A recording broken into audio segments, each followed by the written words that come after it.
Dalam sebuah hadis dari Nabi sallallahu alaihi wasallam, beliau berkata, "Lau anna rajulan khara ala wajhihi min yawmin wulida ila yawmin yamutu haraman fi ta'atillah azza wa jalla lahaqqahu dzalika al-yawm walau waladda anna rudda ila dunya kay yazdada min al-ajr was thawab."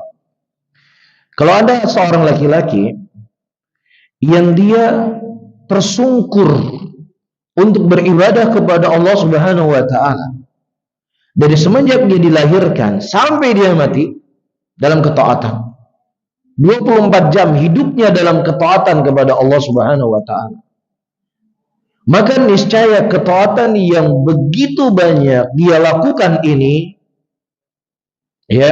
akan kerdil, akan kecil setelah dia melihat bagaimana ngerinya dan dahsyatnya yaumul qiyamah. Saya ulangi kembali.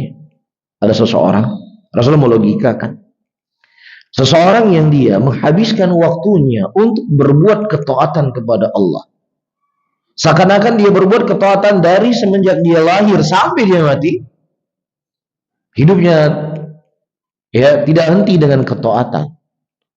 Ketaatan yang begitu banyak ini akan berasa kecil, akan berasa kerdil setelah dia menghadapi dahsyatnya di yaumul qiyamah.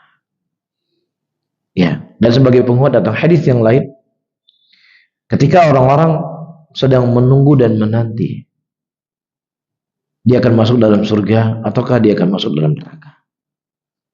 Dan inilah hari yang mengerikan, hari yang gak pernah dilewati oleh siapapun manusia.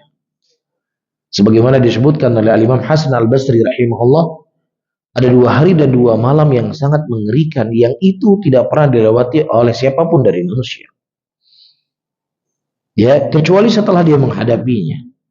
Yang pertama adalah malam pertama di dalam kuburnya. Yang kedua adalah malam yang dimana besok akan terjadi kiamat. Ini 2 malam yang tidak pernah dilewati oleh siapapun manusia kecuali setelah dia mendapatkannya. Dan 2 hari. Hari yang pertama adalah hari yang dia akan menerima amalan catatan. Apakah dia akan menerima amalan catatan di sebelah kanan ataukah amalan catatan sebelah kiri? Ini hari yang menggemparkan, hari yang menggetarkan.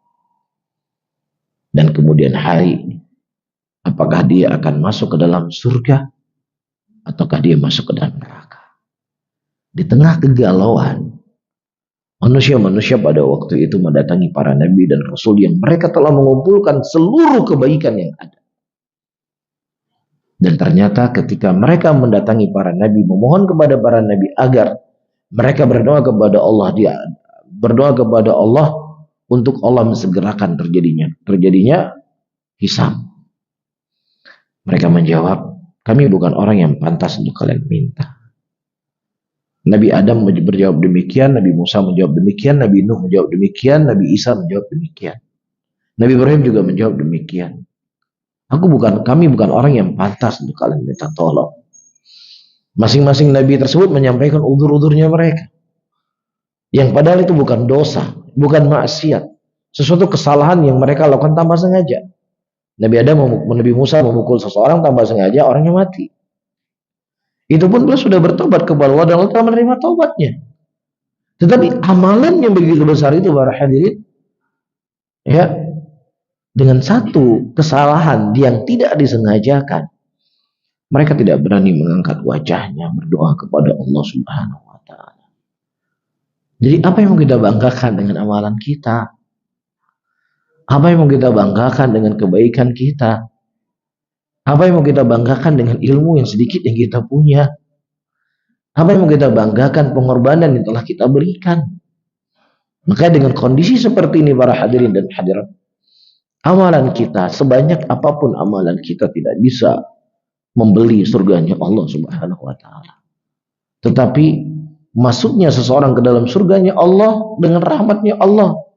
Makanya kita tidak tahu mana amalan-amalan yang kita lakukan ini, yang mungkin itulah amalan yang sedikit, amalan yang kecil, itulah menjadi sebab Allah Subhanahu wa taala memberikan rahmat kepada kita, memasukkan kita ke dalam surganya, dan menjauhkan kita dari nerakanya. Bisa difahami ya?